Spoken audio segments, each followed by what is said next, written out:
Hi, I'm the Busy Bee Mom. Welcome to my sewing channel. Today we're going to be doing something a little different. We're going to be doing some crafts. I was at a garage sale in a little town in Iowa, and this box was on the table. Musty, dirty. It says handcraft kits and lime HYD hydroxide. I don't know. Handcraft kits piqued my curiosity though, so I peeked inside and opened one of the boxes just enough. This is basically a box full of boxes. There's boxes in here, lots of boxes. I opened one just enough to see that it was a craft kit. Not a awesome craft kit, but oh, that's so dated, craft kit. But I've got kind of piqued my curiosity, and it said $1 on the lid, and I was like, $1 each or the whole box? She's like, take the whole box for $1. I was like, sold. So I basically bought a whole box full of kind of dated craft kits. So in this video series, we're going to unbox them one at a time, and I'm going to try to assemble it and make it. So I'm going to do a little separate video for each one. This will be the intro for all of them though. And you get to follow along as I explore these craft kits and try to make something beautiful. We are back for box craft kit number 4. I'm going to reach in my box of boxes and pull one out. Get the light on. Let's see what's in our box.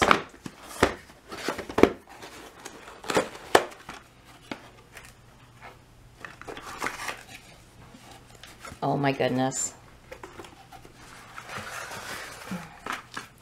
Well, there's not going to be a huge surprise as to what this is going to turn out to be. Look at that. So we have what looks like an old-fashioned sewing machine and parts.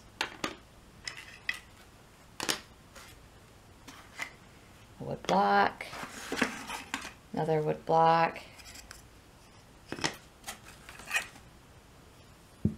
piece of elastic,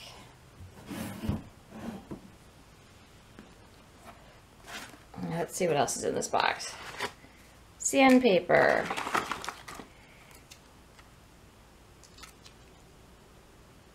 medium walnut Danish oil finish. You know what? Most of these always feel dried out, but this one actually feels like it might be okay. It's actually a little squishy. The oil finish is.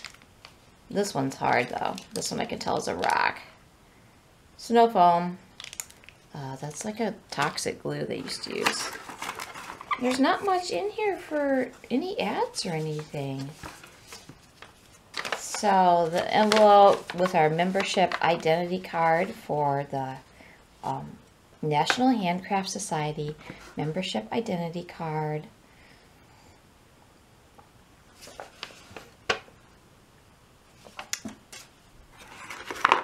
And oh, there's another piece of wood in here. And the rest, let's see here. Aw, some handicrafts for Valentine's Day and I say Patty's Day advertisement in here for more things to order. Pretty sure those aren't in that kit, so. All right, there we go. Number 4. Looks like we get to make a little mini sewing machine. Let's get started.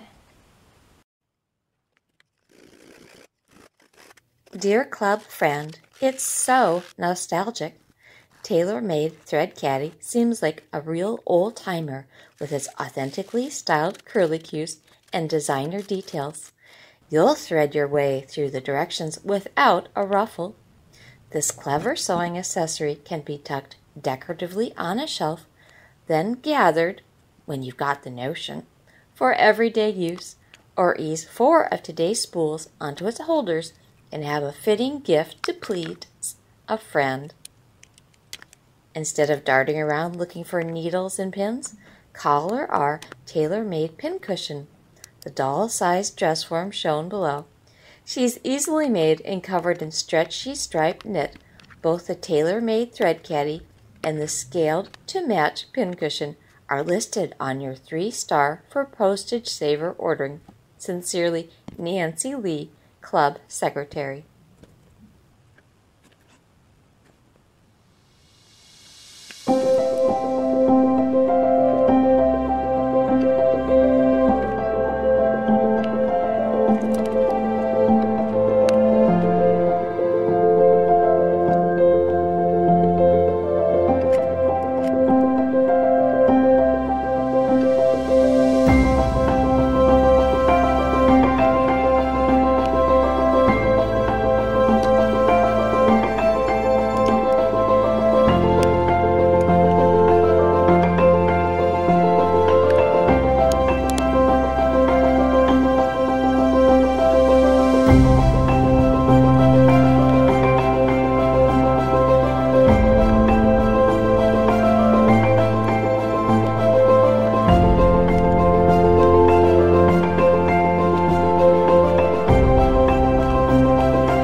Okay, another project complete. This was the, what do they call it? Tailor-made thread caddy vintage sewing machine project. This also came with a little mannequin. You could also get the mannequin. This one didn't come that way. That was another thing you could get. Anyway, so we got it all done. I think it turned out pretty cute. Of course, I like sewing machines, so this is right up my alley. We're going to rate it. We have a scale from 1 to 5. We're going to rate it on a couple of things. 1 is awful, and we all go all the way up to fantastic. So let's talk about a few things. Attractiveness is the first thing on my list. Yeah, I think it's really good. It turned out really cute. You know, I'm not going to give it a fantastic. It is a plastic kit, but yeah, it turned out really cute. I like that, you know, they've got like all the scroll work on the sides. And then even on the plastic, there's like scroll work. You can't see it because it's black on black, but it's there, so it's cute. You even put little thread around here and wound it down and through, so I think they did really good. Makeability, also, I'm going to say really good. It was perfectly doable. Little confusion on my part for a couple of the instructions, just trying to figure it out. The instructions usually are really good and really in-depth. In fact, they're a little too in-depth. They get kind of like brain fog reading them. There's so much detail in the instructions. It doesn't just say glue in place. It's like apply cement to the runners at the top of the legs and cement in place, centered as in step 6. You know, it's like, it doesn't say just glue it in there. It's like, details. There were a couple of places though I was a little confused, and I read like a sentence 2 or 3 times and I was like, huh? And I'm really used to that nowadays. Nowadays instructions are rubbish when you get anything because they're usually written in a different language and translated. But the instructions for this are usually really good. So anyway, makeability good. And I was pleasantly surprised that even though this is 1975, the elastic band for this was still elasticy. It wasn't brittle. And the packet of wood stuff was still mushy. You could still use it. So far, every gold packet I've opened in all the other kits was rock hard. So to have one of the foil packets, I guess they're silver, not gold, and it be still usable was nice. Materials, I'm also going to give it a really good. Everything went together nicely. I was pleasantly surprised that this was actually wood. I've had a couple of other kits where you look at the picture and you're like, oh, it's wood. And you open it up and it's plastic. And you're supposed to like stain it like wood. And it just kind of smears off. So I was like, yay, we actually have wood in this one. So materials, good. Really good materials.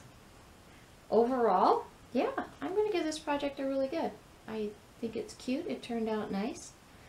You know, lots of little details, little handles on the drawers are cute. You even put a little pin there and glued your thread to the bottom of the pin to make it look like a needle, and it's a fun little project. So it's supposed to be a thread caddy, so it's got these on the back, and it will hold modern day thread. I have some vintage spools, though. Wood ones I think look better. So obviously I have way more thread than 4 spools on my thread rack, so this is hardly going to hold my thread collection. So it's a couple of inches spools to go on there. So there we have it, our little thread caddy. Yep, seems like a real old timer with its authentically styled curly cues and designer details. It's so nostalgic. Thanks for watching. I hope you enjoyed this project. Have a great day.